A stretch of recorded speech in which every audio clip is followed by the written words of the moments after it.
Hi everyone, in this video I will show you that how you can download and install Call of Duty Black Ops 6 open beta on your PC. So let's get started. Guys, first you have to open up the Steam and click on the top search box and type here the Call of Duty.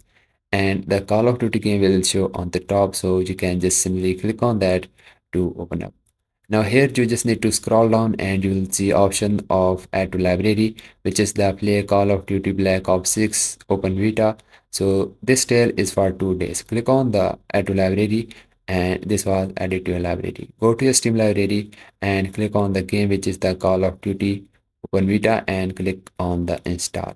Once you click on the install here, you just need to select the disk, click on the install, and then you just need to scroll down, and here you will see the option of DLC.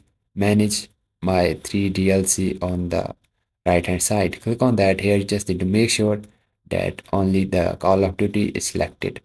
And guys, this is how you can download and install the Call of Duty open beta. If you find this video helpful, so please consider liking this video, because this is only motivation from me, and I will see you guys in the next video.